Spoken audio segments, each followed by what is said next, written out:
শেখ সাদি রহিমাহুল্লাহ ইরানের বিখ্যাত কবি, বালাগাল উলা বিকামালিহি কাশাফাত দুজা বিজামালিহি, এই কবিতা লিখে বিখ্যাত হয়েছিলেন। তো ওনার একটা সময়ে আর্থিক দৈন্যতা যাচ্ছিল, টাকা পয়সা ছিল না, ফলে পায়ে দেওয়ার মতো জুতা ছিল না। কি ছিল না? জুতা ছিল না। তো খুব আফসোস করে একদিন মনে মনে আল্লাহরে বলে, আল্লাহ আমি এত বড় কবি, আমার পায়ে দেওয়ার মতো জুতা নাই। আহা, আফসোস করে ঘর থেকে বের হয়েছে। বের হয়ে দেখে এক ভিক্ষুক ভিক্ষা করে, ওই ভিক্ষুকের দুইটা পাই নাই। ভিক্ষুকের দুইটা, আর কবি সাহেবের কি নাই? জুতা নাই। কবি সাহেব যখন এই দৃশ্য দেখছে, হায় রে আমার তো পা আছে, এর তো পাই নাই, সেজদায় পড়ে গেল। আর আল্লাহরে বলে, আল্লাহ শুকর আলহামদুলিল্লাহ, বেশ ভালো আছি, আর কিছু লাগবে না। এজন্য শান্তি হচ্ছে শুকর আলহামদুলিল্লাহর ভিতরে। শান্তি কিসের ভিতরে? শুকর আলহামদুলিল্লাহর ভিতরে। এজন্য আওয়াজ করে পড়েন আলহামদুলিল্লাহ। আপনার চাহিদার কোনোদিন শেষ হবে না। দেখবেন যার পা নাই, সে পা দেখে আফসোস করে, ইস লোকটা হেঁটে যায়, কি সুন্দর যায়, আমি তো হাঁটতে পারি না, যদি হাঁটতে পারতাম, যদি দুইটা পা থাকতো। যার পা আছে, সে সাইকেলওয়ালাদেরকে দেখে আফসোস করে, ইস আমার যদি একটা সাইকেল থাকতো তাহলে তার হাঁটা লাগতো না, সাইকেল দিয়ে বাজারে যেতাম। যার সাইকেল আছে, সে আবার হুন্ডাওয়ালাদেরকে দেখে আফসোস করে, ইস একটা হুন্ডা যদি থাকতো তাহলে তো ভোঁ ভোঁ করা যাইতো না। হুন্ডাওয়ালার আফসোস আছে প্রাইভেট কারওয়ালাদের দেখে, তারা আফসোস করে, ইস আমার যদি একটা কার থাকতো তাহলে তো কার চালাইতে পারতাম। যাদের প্রাইভেট কার, এদেরও আফসোস আছে, ইস আমার যদি একটা হেলিকপ্টার যদি থাকতো তাহলে তো উড়াল মারতে পারতাম, ঠিক না? হেলিকপ্টারওয়ালাদেরও আফসোস আছে, আমার যদি একটা জেট প্লেন থাকতো, jet plane, private jet plane, ও প্রিন্স ওয়ালিদ বিন তালালের মতো 70% মেড অফ গোল্ড, তার একটা জেট প্লেন আছে, এটার 70% স্বর্ণ দিয়ে বানানো। তার মানে চাওয়ার কোনো শেষ আছে? নাই। সুখ শান্তি যদি চান, অলওয়েজ পড়বেন আলহামদুলিল্লাহ। কে পড়বেন? টাকা যার বেশি, টেনশন তার বেশি। সাধারণত টাকা যার বেশি, রোগ তার বেশি। টাকা যার বেশি, শান্তি তার কম। আপনি খোঁজ নিয়ে দেখেন, 1000 কোটি টাকার মালিক, ঘরে শান্তি নাই। স্ত্রীর সাথে মনোমালিন্য, স্ত্রী যায় একদিকে, উনি যায় আরেকদিকে। পোলায় কই যায়, পোলায় নিজেও জানে না। মেয়ের অবস্থা খারাপ, আরেক ছেলের সাথে হাঁটে। তো এই হচ্ছে এদের লাইফস্টাইল। সবাই না, আল্লাহওয়ালা যারা তারা ভিন্ন। রাতে এদের ঘুম হয় না, অনেকগুলো ঘুমের ট্যাবলেট খেয়ে ঘুমাতে হয়, ঘুম আসে না, ঘুম আসে না। কিন্তু রিক্সাওয়ালা, কুলিওয়ালা, দিনমজুর, এদের রোগ বালাই আছে? কথা বলেন। খাওয়ার সমস্যা আছে, ঘুমের সমস্যা আছে, শুইলেই ঘুম আসে, যেখানে রাইত ওইখানেই কাই।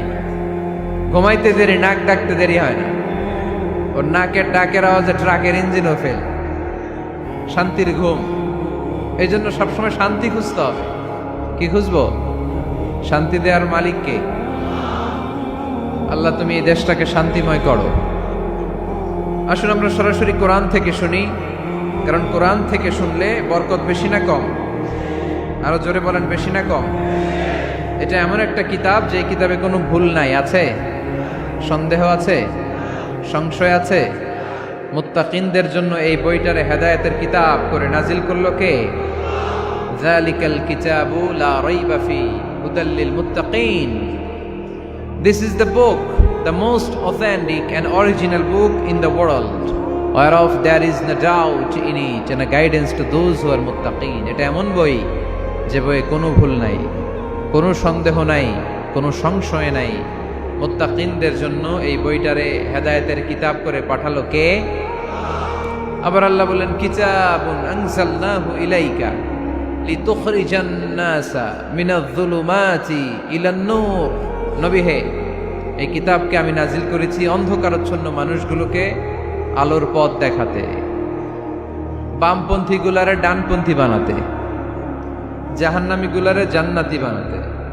এই কিতাব যদি কেউ পড়ে, সে মানুষের মতো মানুষ হয়। ওই মানুষ কখনো অন্যায় করে না। এই কিতাব যে পড়ে এবং মানে, এই কিতাবের শিক্ষাকে যে নিজের মধ্যে ধারণ করে, সে কখনো মিথ্যা বলে না, মা বাবার সাথে বেয়াদবি করে না। ওই আলোকিত মানুষটা কখনো টেন্ডারবাজি করে না। চাঁদাবাজি করে না, দুর্নীতিতে চ্যাম্পিয়ন হয় না, ক্যাসিনো ব্যবসায় নামে না। এই কোরআন যারা বুকে ধারণ করে এরা কোনোদিন পেঁয়াজের দাম বাড়ায় না। জোরে বলেন ঠিক কিনা? এরা কখনো তাদের কোনো কাজে জনমানুষের ক্ষতি করে না। এরা সব সময় কল্যাণের পক্ষে, এরা মানবতার পক্ষে। এরাই হচ্ছে আলোকিত মানুষ, ঠিক কিনা? মানুষ হওয়া পৃথিবীতে বড় কঠিন। খালি চোখে যা দেখেন এগুলো মানুষ না, এগুলো জনসংখ্যা। এগুলো কি? এজন্য বলা হয় বাড়ছে জনসংখ্যা, কমছে মানুষ। বাড়তেছে কি, কমতেছে কি? মানুষ। গরুর পেট থেকে বেরোলেই ওটা গরু হয়ে যায়, ছাগলের পেট থেকে বেরোলেই ওইটা ছাগল হয়ে যায়, মুরগির পেট থেকে বেরোলেই ওইটা মুরগি। কিন্তু মানুষের পেট থেকে বেরোলেই ওটা মানুষ হয় না, ওটার মানুষ বানাইতে হয়, তাই না?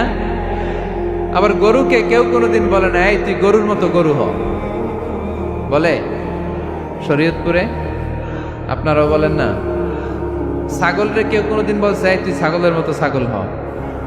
কিন্তু মানুষকে বলা হয় তুমি মানুষের মতো মানুষ হও। কোরআন পড়লে মানুষের মতো মানুষ হওয়া যায়, ঠিক কিনা? এই দুনিয়া এখন তো সেই দুনিয়া নাই, মানুষ নামের মানুষ আছে দুনিয়া বোঝাই, সেই মানুষের ভিড়ে আমার আসল মানুষ নাই, ঠিক কিনা? আসল মানুষের বড় অভাব। মানুষের মতো মানুষ খুঁজে পাওয়া দুষ্কর। এই কোরআন এসেছে আমাদেরকে মানুষের মতো মানুষ বানাতে। এজন্য এই কোরআন থেকে শুনলে লাভ না লস। কোরআনের সাথে আমাদের সম্পর্ক বাড়াতে হবে। প্রতিদিন কোরআন তেলাওয়াত করতে হবে। আপনারা করেন? হ্যাঁ, আজকে করছেন কারা কারা দেখি? মাশাআল্লাহ, মাশাআল্লাহ, হাত নামান। প্রতিদিন যেন আমরা পড়ি। আর যারা এখনো শিখতে পারি নাই তারা যেন শিখে নেই। কোরআন পড়া যেমনি সওয়াবের, কোরআন শোনাও তেমনি সওয়াবের, ঠিক কিনা? কোরআন শুনলে রহমত নাজিল করে কে? وَإِذَا قُرِئَ الْقُرْآنُ فَاسْتَمِعُوا لَهُ وَأَنصِتُوا لَعَلَّكُمْ تُرْحَمُونَ। যখন কোরআনের তেলাওয়াত করা হয় মনোযোগ দিয়ে শোনো, তোমাদের উপর রহমত নাজিল করবে কে? এজন্য কোরআন পড়া, কোরআন শোনা সবটাই জরুরি। আমরা যেন কোরআনের সাথে আরো বেশি সম্পর্ক গাঢ় করতে পারি। কোরআনকে যেন আমরা আমাদের বন্ধু বানাতে পারি। আল্লাহ তুমি তৌফিক দাও। আর জোরে পড়েন আমিন। আজকে আমরা সূরাতু আর রহমান থেকে কথা শুনবো ইনশাআল্লাহ। পড়েন। এই সূরাটা মুখস্থ আছে কার কার? অনেকেরই তো মুখস্থ, হাত নামান। এই সূরাটা যদি মুখস্থ নাও থাকে, এই সূরার মধ্যে এমন একটা আয়াত আছে এইটা সবার মুখস্থ, ঠিক কিনা?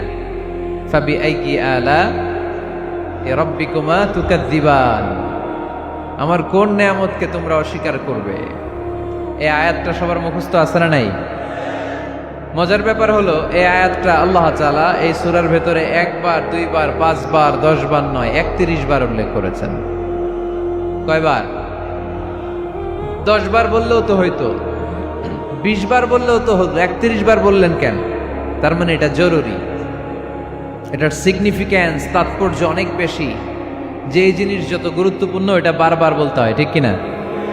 এজন্য আল্লাহ তাআলা বারবার বলেছেন, বারবার আমাদেরকে সচেতন করেছেন। ফাবিআইয়ি আলাই রাব্বিকুমা তুকাযযিবান। আল্লাহ বলেছেন, এই মানব জাতি আর জিন জাতি, আমার কোন নিয়ামতকে তুই অস্বীকার করবি? বল, কোন নিয়ামতকে অস্বীকার করবেন?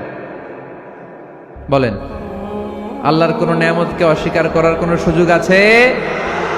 وَإِن تَعُدُّوا نِعْمَةَ اللَّهِ لَا تُحْصُوهَا إِنَّ الْإِنسَانَ لَظَلُومٌ كَفَّارٌ।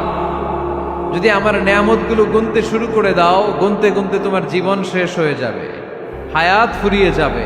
আমি আল্লাহর নিয়ামত গুনে কশিনকালেও তোমরা শেষ করতে পারবে।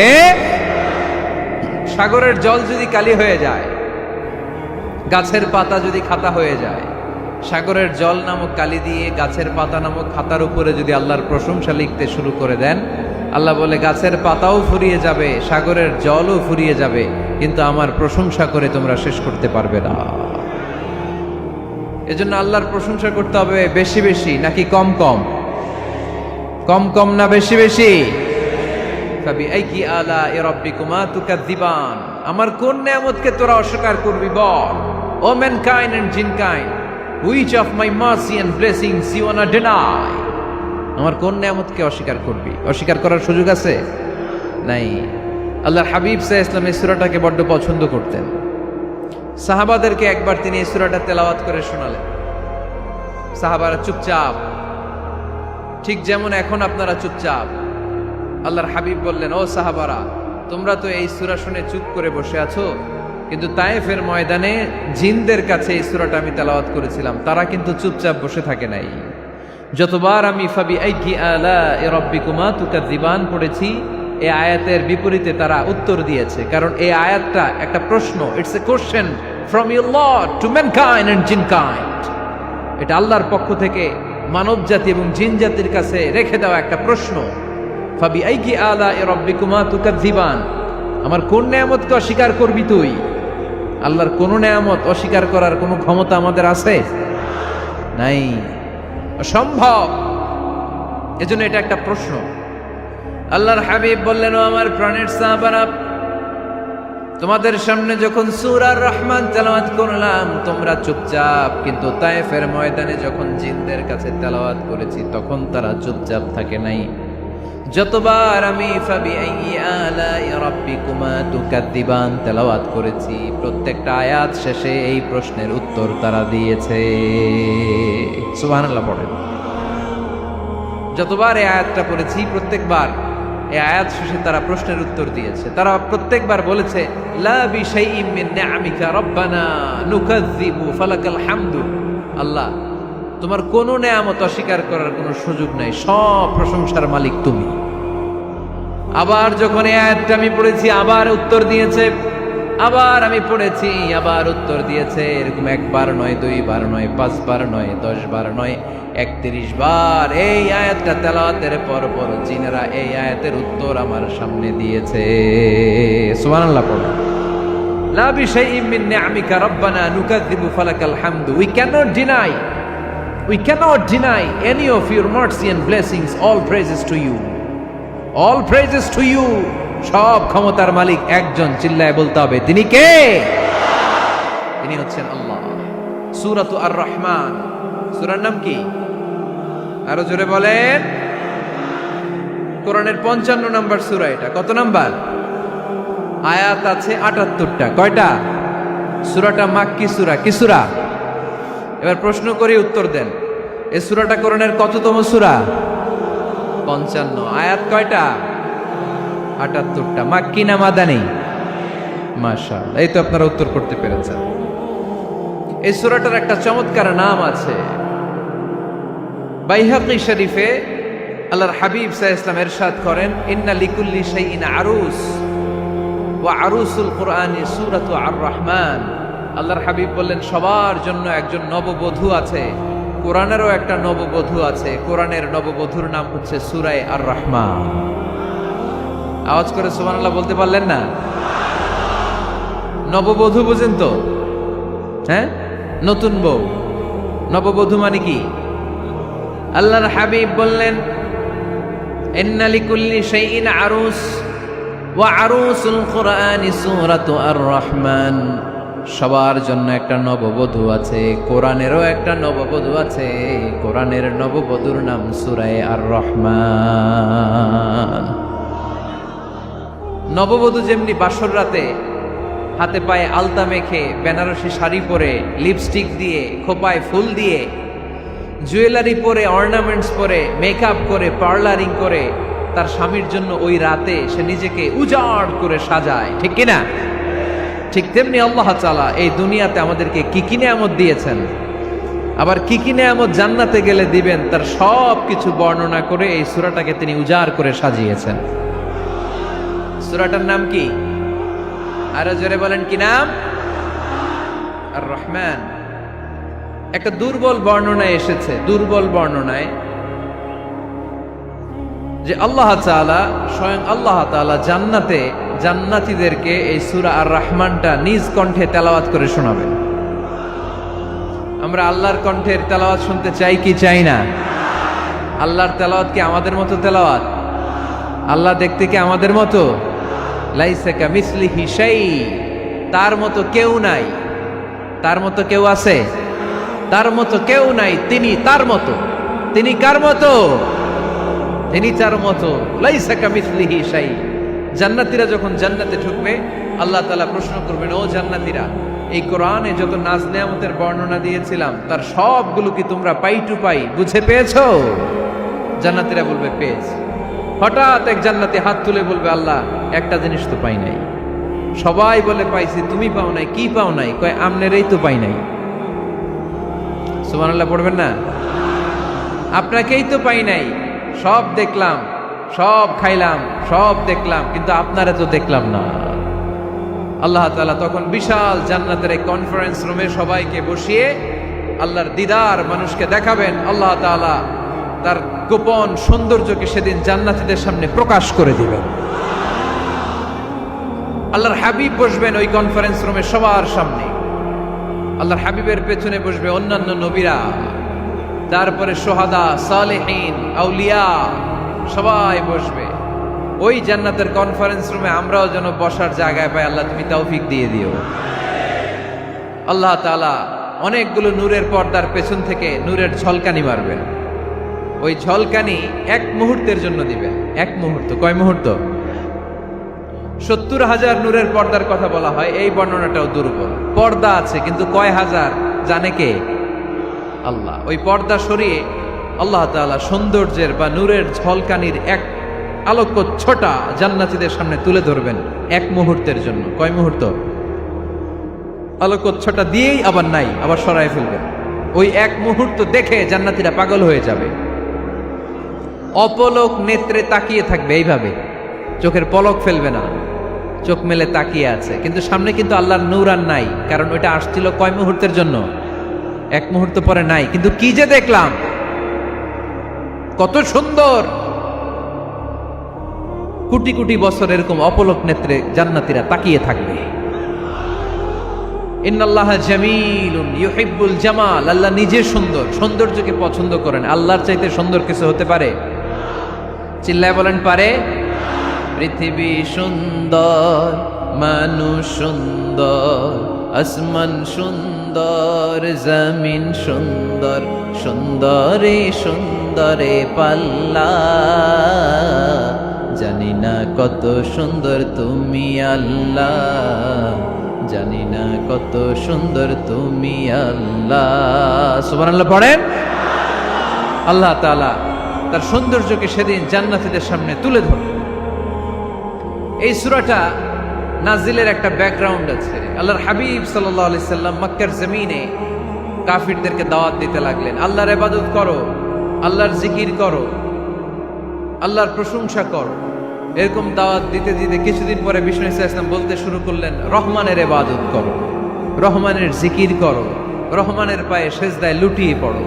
তখন কাফেররা প্রশ্ন শুরু করে দিল, মুহাম্মদ এতদিন বলতা আল্লাহ, এখন কইতেছ রহমানের কথা, আসলে কোনটা? আল্লাহরে তো আমরা চিনি, রহমানরে তো আমরা চিনি না। আল্লাহর দাওয়াত দিচ্ছ, আল্লাহর গুণগান গাইছো, আল্লাহকে আমরা চিনি জানি, কিন্তু রহমানটা আবার কে? সে আবার কবে আসলো, কোত্থেকে আসলো, কবে থেকে আছে, কতদিন থাকবে? রহমানরে তো আমরা চিনি না। ওরা রহমান চিনে না। এজন্য আল্লাহ তাআলা রহমানকে চিনায় দেওয়ার জন্য আর রহমান নামে একটা সূরা নাজিল করে দিলেন।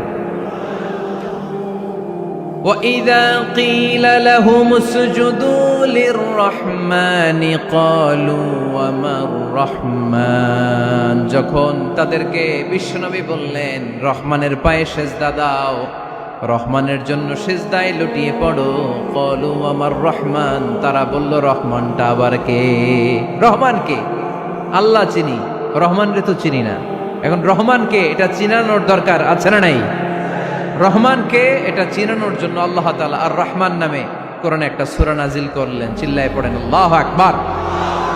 কাফেরদেরকে জানানোর জন্য রব্বুল আলামিন সূরাত আর রহমান নাজিল করলেন আর বললেন, আর রহমান আল্লামাল কুরআন খলাকাল ইনসান আল্লামাহুল বায়ান।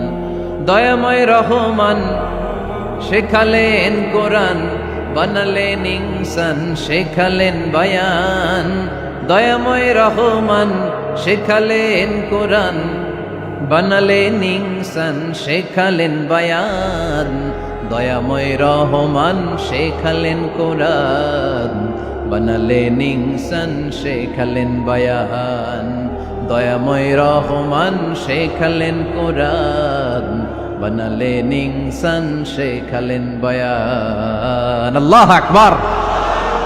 আল্লাহ বলেন রহমানকে চিনো না?